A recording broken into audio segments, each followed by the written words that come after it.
Hello, this is Rusty. I'm going to make this video on how to manage your characters, how to set up a campaign, and how to log on into a server. And we'll also get started with how to set up your character in Fantasy Grounds.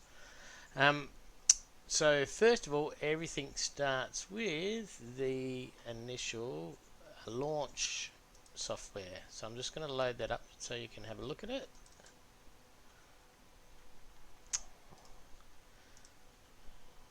Now mine, I'm just going to bring it back to one window. Okay, so here, this is once you've got it installed. If you want to know how to install everything, then go back to the a previous video I've made on how to download and install Fantasy Grounds.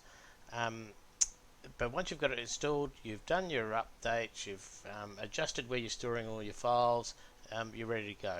So first thing you might want to look at is manage characters. When you go in here, you'll be able to see all the different characters that you've created in other worlds, and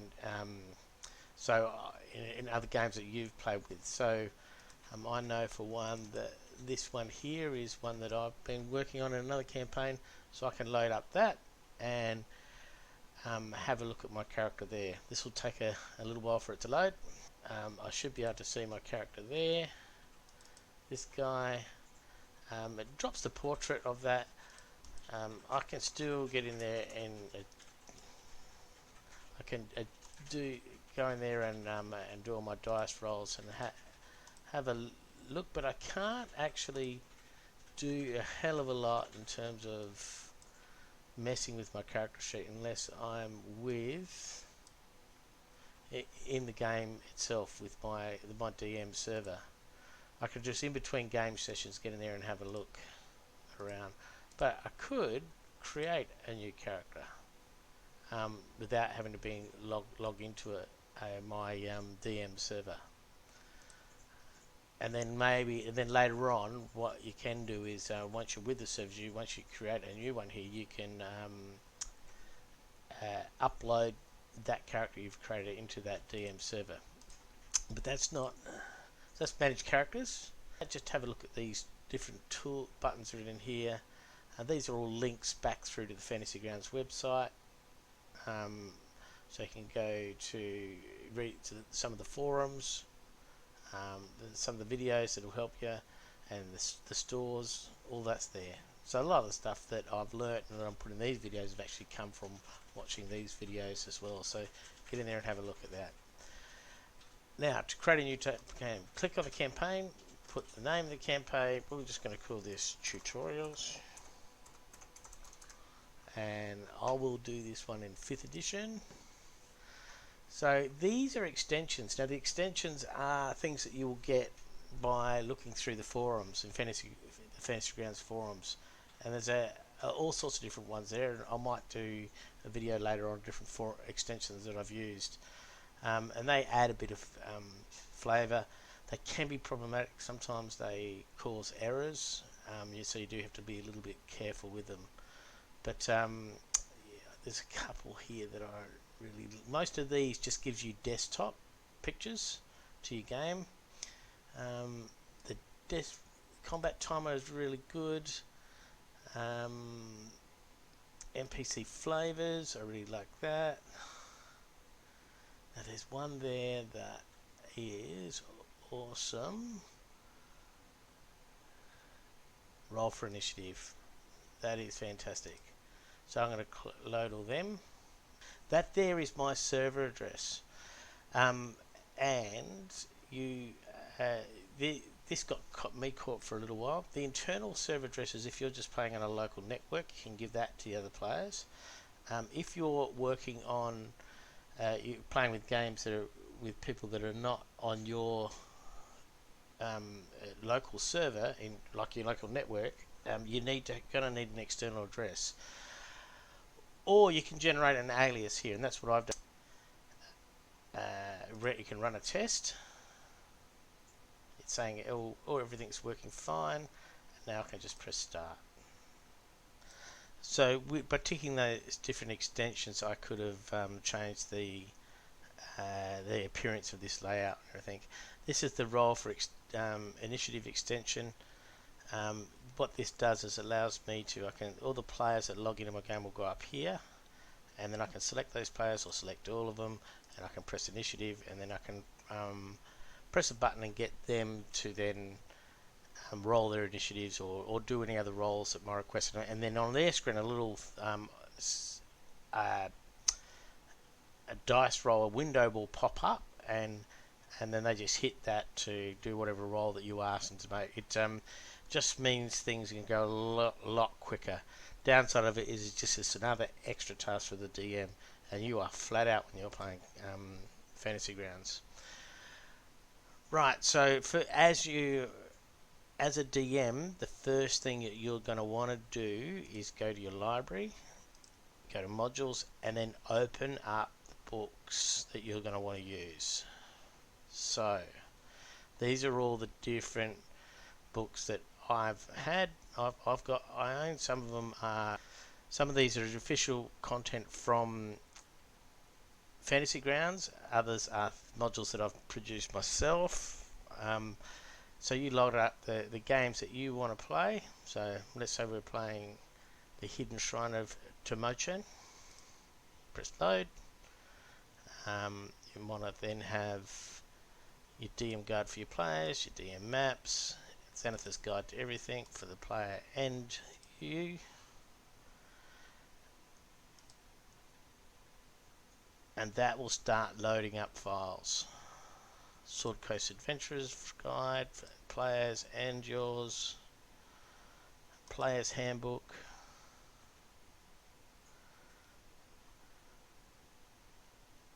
I use a little critical fumble deck.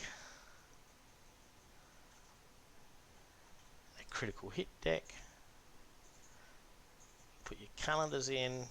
I've got plot twist cards in my game. A little effects file that I've created. So there, all sorts of stuff there.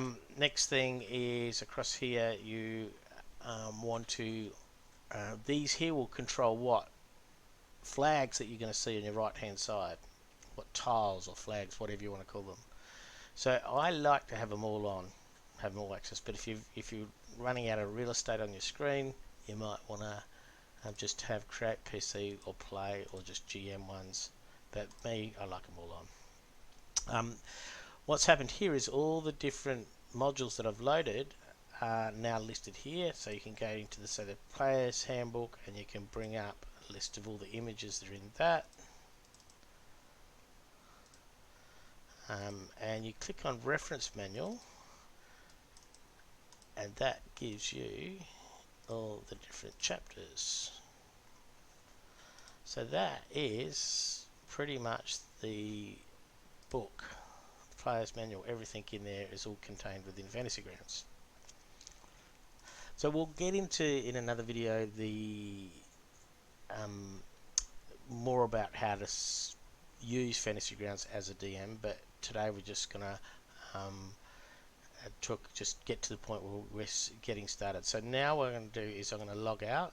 So to log out, you just right click on the screen, and you're going to use these little circular pop-up windows a lot in Fantasy Grounds. From here that I can exit the program, just press X and then confirm it, and the program exits. Next we'll talk about logging into a DM server and then getting started with your character. Right, so you want to join up a DM server. So you're going to start from this launch screen here, and you're going to hit join game. So then you'll go in the username bit. You can put whatever you want in there, it doesn't matter. The main thing is though, is if you continue to play with that DM on their server, then you've got to keep using the same username. If you don't, what it means is every time you log in, you're going to have to re-download the files. The host address your DM will give you, and it might be a series of words like that, or a series of numbers, and hopefully they've enabled an alias and just give you a set of words that's easier. So once you've put your name in and the host address, you just hit start. I'm not going to do that because I'm not actually joining a server. I'm just going to load one of my campaigns. So I'll load a 5th edition campaign, which I've called Storm King's Thunder. As the player, what you want to do is go down to the library, and this is the first thing you do when you log into a new DM server. Go to your modules, and then you're going to load up all the different modules that you have access to. These are the modules that the DM's given you access to. Now, in the last bit when I was talking about the DM sort of setting up their campaign, I didn't mention how you restrict what the players have access to. It's really easy. If you want the players to access something, like here's the D&D Dungeon Master's Guide, you just put a tick on it, they can access it then. If there's no tick on it, players can't access it. So the players now, if you're logging in as a player, go in and first thing you do is you download, load up all the modules. If the DM's got a fast internet connection, that'll happen quite quick. If the DM's got a slow internet connection, that can take a long time. So good idea for DMs when you're first starting out. Your first game, if you've got a slow connection, have a session 0 and you get everyone to log in up front and download all your modules. Okay, so that's your module activation. You come back to the library bit, you've then got all your modules there. So from a player's point of view, you can go to something like the player's manual, and I've been through this before, and there's all the stuff there. But the DMs can do that as well. They can access all the information and work through all the different source books and work through everything they need to there. Okay, so once you've done that, I'll now just take you through the layout of Fantasy Grounds and things that how the mechanics of it all work. So most importantly, these are your dice down here. So you can manually pick up any dice with a left mouse click and drop it. You can right click on the mouse trick, it brings up a wheel, and you'll use a lot of right clicking to bring up wheels in Fantasy Grounds. So you can select 2 dice or whatever amount. The D6 has options to pick up as D0, D2 and D3. And the 10-sided dice has options to pick up a percentage dice. Over here you can add your modifiers and you can put advantage on. So here's a modifier to a 20-sided dice, adds the +5. Put advantage on for a 20-sided, it's going to drop the lowest. And here I can manually just put in a number there. Adds that number. So that's your dice rolling. Up the top here, you won't, as a player, you won't have access to all of the windows that I've got. But most importantly is your combat tracker. There's your combat tracker. That's going to let you know who's going in what order in a combat. When players roll for the initiative, it's put it here in the initiative column, and we can track who shot is it next. The DM can toggle the different creatures, whether they're hostile, they're friendly, or whatever.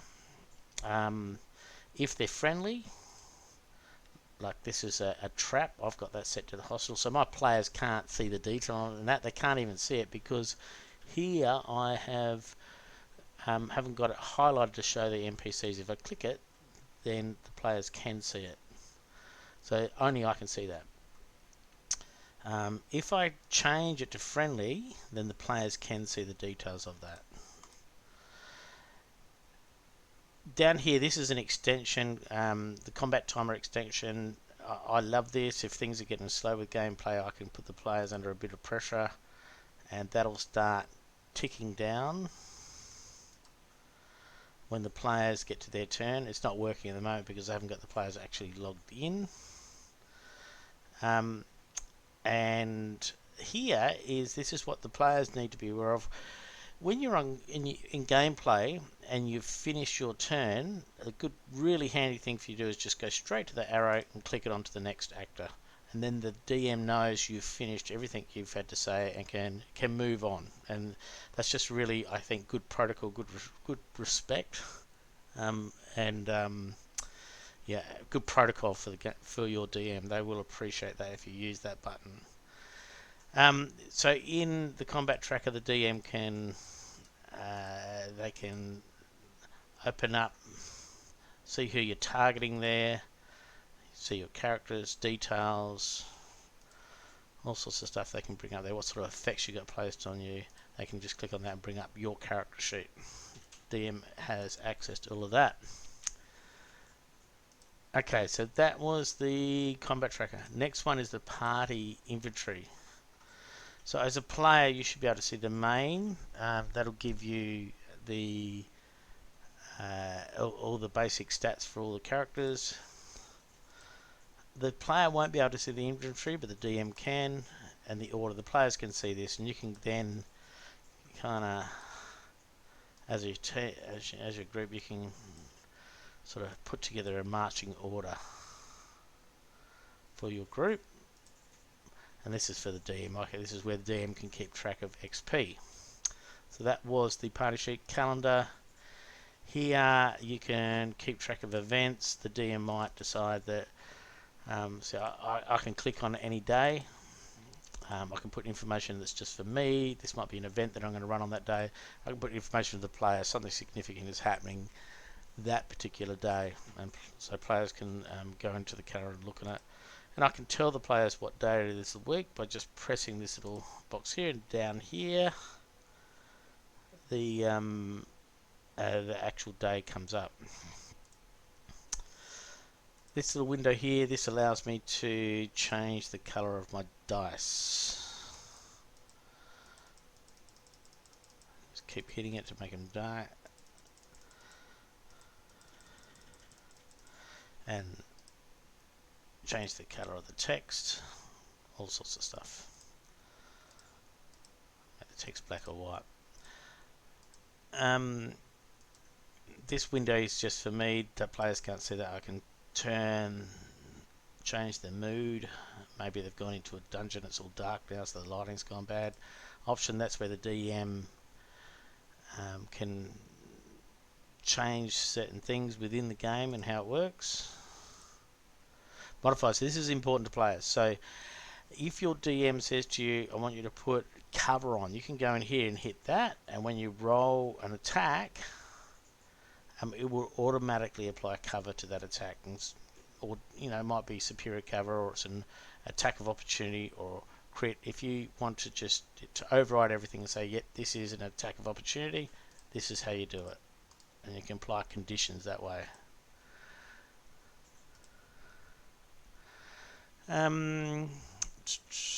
Effects. Now this is important as well for players. Fantasy Ground comes with the standard effects already set up, but DMs can create custom effects, and I've got a whole heap here that I've borrowed, been gifted to by other DMs, and I've created a few myself so that I can apply them pretty easily. Now the way to apply them with the combat tracker, if I want to put blinded on Robin, I just grab blinded, move it out to him, and drop it on him, and it comes up as an effect there. I'll show you how that applies later. Same with the custom ones. I could just drag this little button and put it on him. Now, I don't want that one on him, so I'm going to delete it. Well, that's something I haven't shown you yet. These little, you'll see these little things pop up all the time. That's just a delete button. You've got to hit it once to say yeah, and then confirm it the second time.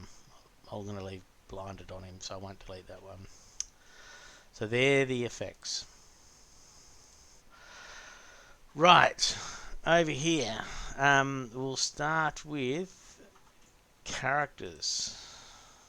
So when I hit characters, I can see all the characters in my game, but you won't see all the characters in the game. You will only see the characters owned by you. So we've been talking about Robin. So Robin is owned by MDaddy. So only he can see it, but I can see who owns which character. If you want to create a new character, you hit the add button. It brings up a new character sheet. Right. Here on the portraits, this is where you might import a portrait. You click on that, double click, your portraits window then comes up. You can select your portraits from there. Up the top, you'll have a folder, and that takes you where your portraits are stored on your computer. Right. So if I go to Google Images and search fighter, and then I decide I want this one, then I can go save image as, brings up a window, Fantasy Grounds, portraits. There, find the folder, and I can just save that in there, female fighter.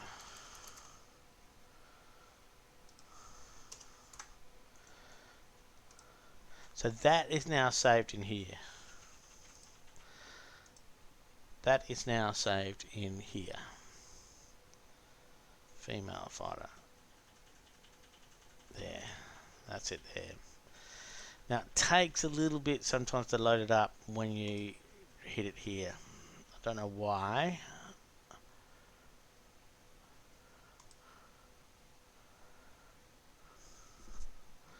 But you know, I can scroll through, and that's a pretty hard one to find. It always takes forever to find them. So I usually, what I do is I do it twice.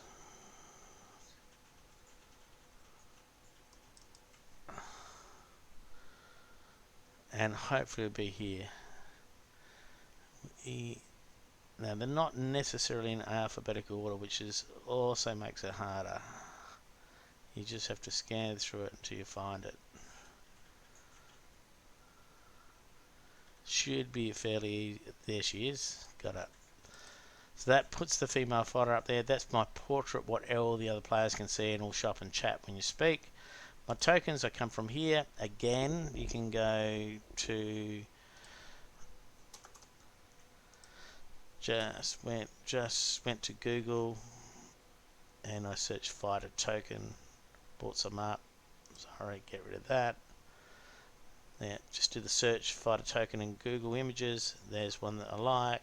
Right click on it, save image as. Now this time I'm going to change the folder to tokens, and I'm going to select hosts and put the name female fighter. Save. So so to do your dice rolls for your abilities, you can right click on that, select 4, drop them in, and then I'm doing 46 minus 1, and then you can take off the lowest. What I showed before is what you can also do is drop that into your hotbar, which is down there, and now I can just, I've done a few times before, so I've got 1, 2, 3, 4 all set up. Now I can just hit F1 and it rolls them. So those stats that I've got in there are from my first 6 set of stats. So now I'm going to add my race. Now to add race, you've got to pull it up from this race windows, but you may not have access to that yet. To get access to all of them, you can just open your library and you can do it here. You can just go in and click races, and that'll bring up all the different races. Or you can just click one of these buttons here,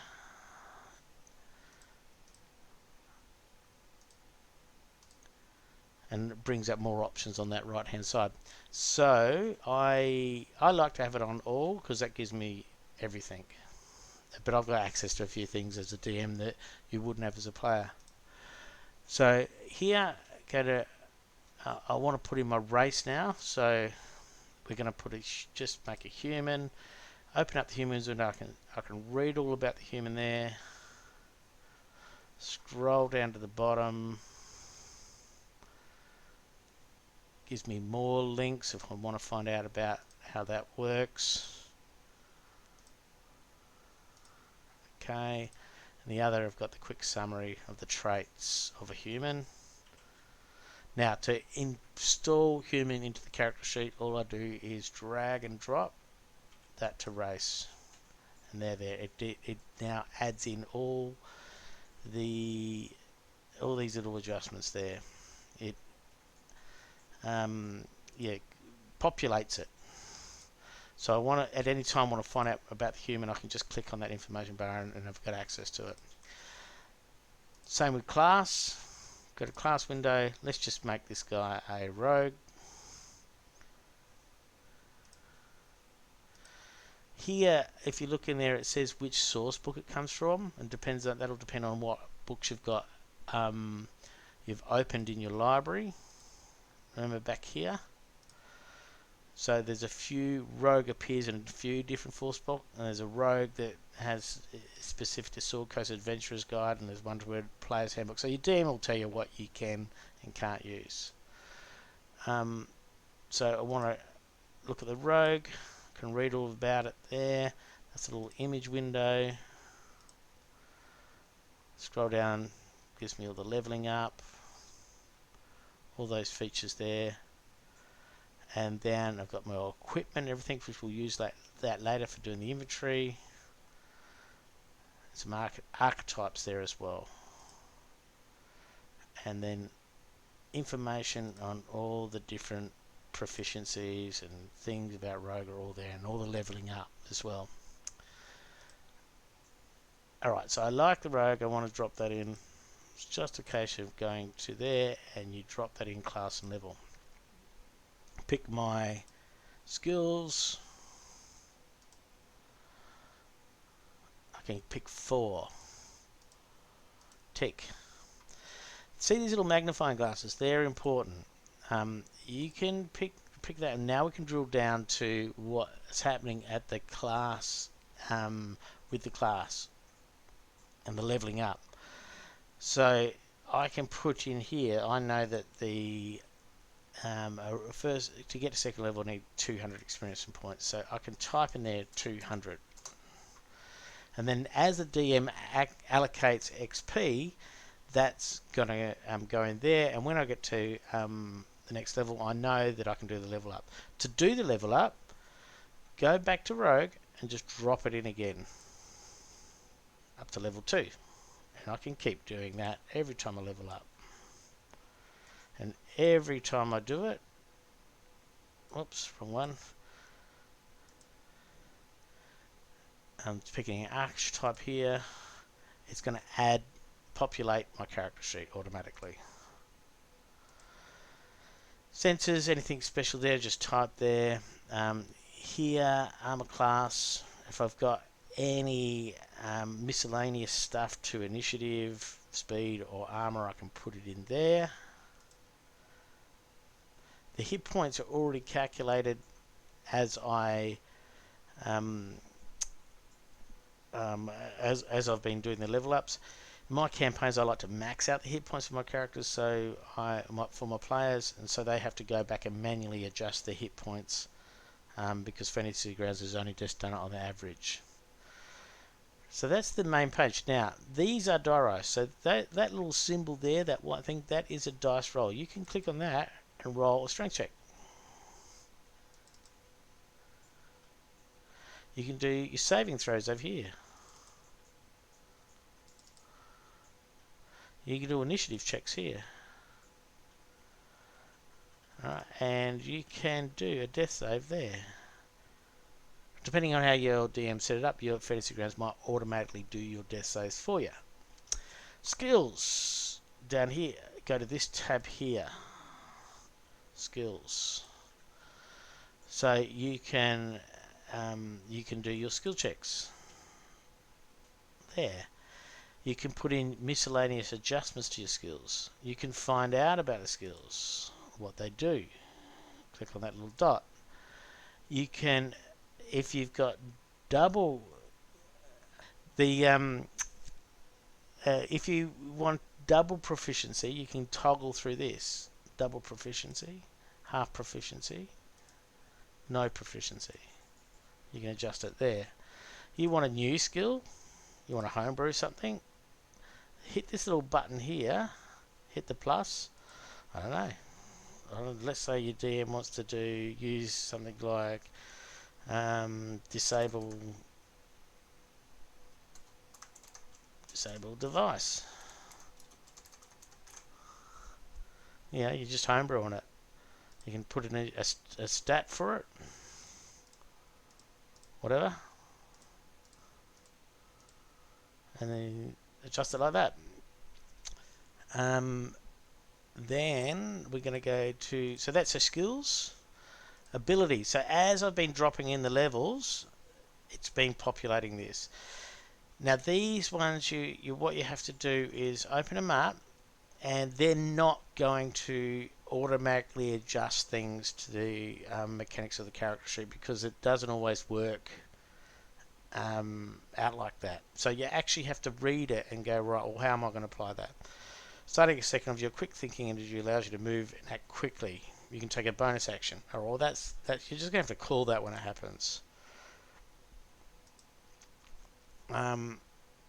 Sneak attack. Once per turn, you can deal an extra 1d6 damage to a creature you hit. Alright, so I'm going to show you how to write that in as a mechanic. I'm going to jump down here to actions. Now, in your actions tabs, when you install inventory, when you put inventory in, it's also going to appear on your actions tab. So I'll show you that in a second, but I'm going to create a sneak attack damage roll. So what I go down is to edit list. I'm going to put a weapon in, and I'm just going to type sneak attack.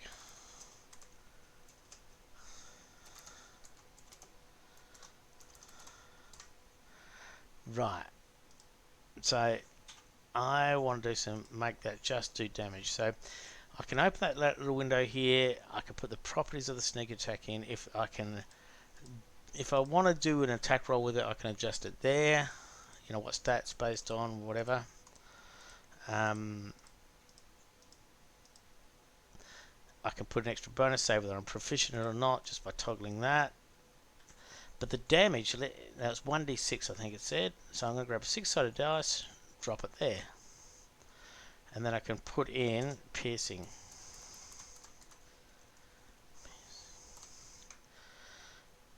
Now it's important you spell it right, and I always screw up the spelling. You can make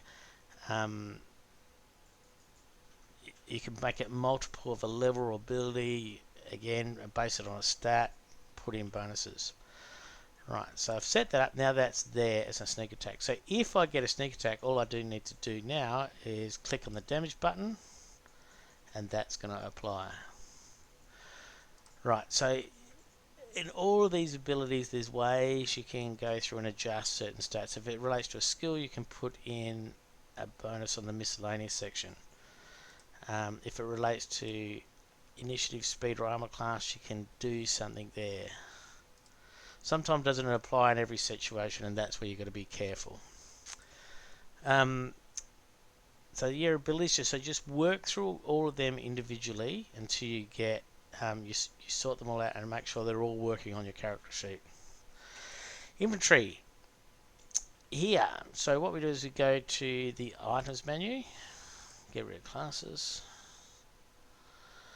So I can click on armor, bring up an armor menu. I'm just going to give leather armor to my character. Now as soon as I drop that, that's automatically going to adjust my armor in my armor sheet. It picks up on that. Come back to inventory.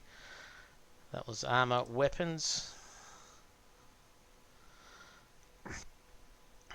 I can bring up a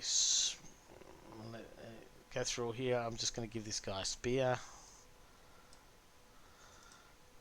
Now that spear appears in my actions tab both as a melee and a ranged thrown weapon.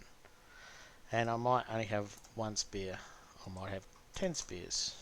So I can tick them off as I'm using it. And it's already put in the attack bonuses and the damage for that as well. And if you've got adjustments that you want to make because of something, you can put it in there. Back to inventory, I might also want some, I don't know, a sack. So I can just search for sack, helps that you spell it right, and drag and drop it.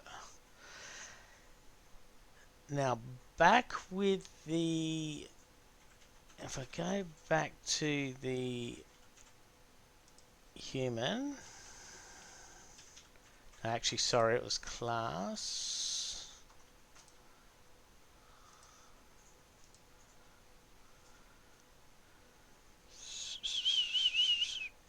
Equipment. Okay, so it tells you got this is just like you know, the fast build ones. So you've got links now to equipment list there that you can use, adventuring gear,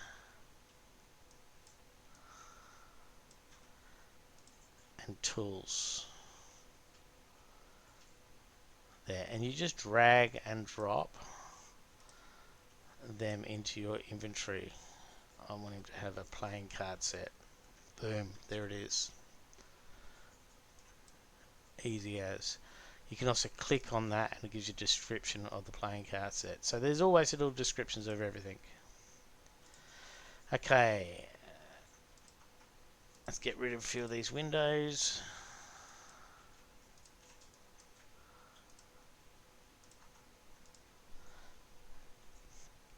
To notes. Right, so this is, I'm going to put all the generic stuff about my character and personality traits. So I have not chosen a background for this character yet. So I can go to the backgrounds window. So I don't know, let's make him a folk hero. So drop that in there. And then I've got all, I can go back to my notes. I can go and defining events and roll that. Okay, and I've got that there. Now that defining events is not actually in one of your notes, but you can just sort of hopefully, they're going to let me drop it to there. There it is. Yep, you can just drag and drop it into that. And here's my personality traits and stuff. Notes. You can roll my personality traits or pick them. Drag and drop. And work. Let's just search pack.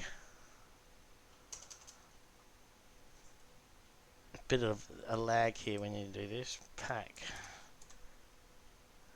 Yeah, there you go. Dungeoneers pack. So if I drop the Dungeoneers pack in there, boom, loads it all up. Now we've got, so that was inventory, notes, you've populated all of that.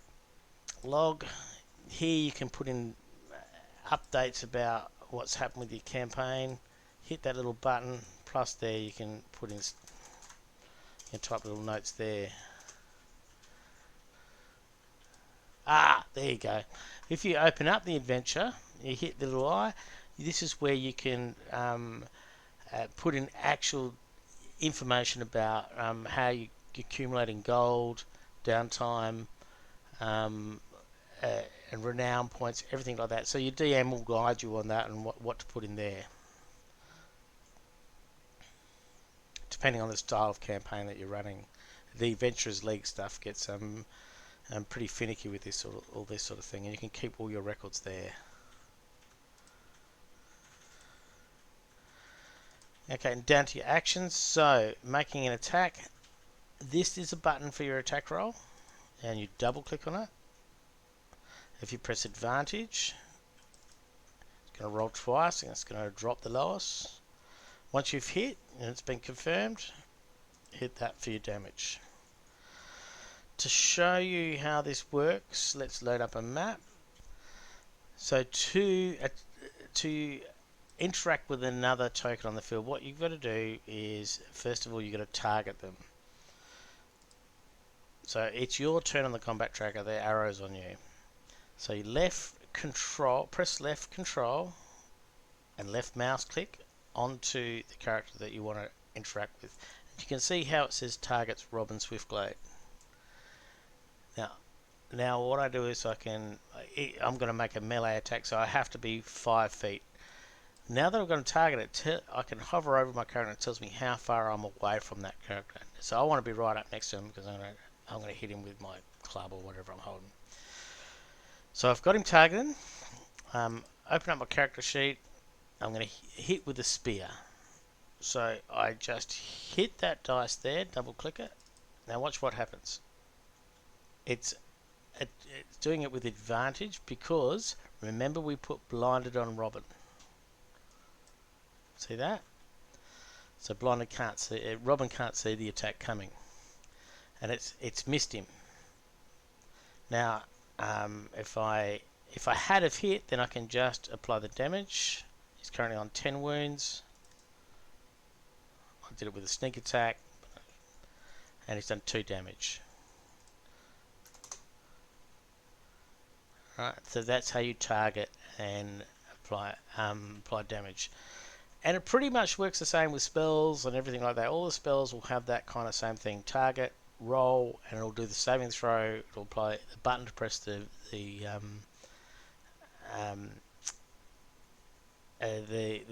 damage, or it'll apply an effect from a spell or whatever. I might do all of that in another video, all the spells and everything, and how to custom build your spells and all that sort of thing. That's quite complex, and I'll do it as a separate video on its own. So that's all I really want to cover tonight. Thanks for coming along and giving me a few prompts there, Kiss of Magic. It was very helpful, and I'm going to keep building videos, and ultimately what I want to do is show DMs how to build a campaign in Fantasy Grounds, and just even do some reviews on the games and whatnot as I go through it. I'll be streaming live tomorrow. I've got a 5th edition game we're playing, Storm King's Thunder, and we're just actually I've homebrewed a little build-in with the Hidden Shrine of Termochan from Tales of the Yawning Portal into that, and the players are all in that at the moment. So that's the 2nd of October, when around about this time, if you log in, you'll be able to see us all playing that. Thanks for coming along. See ya.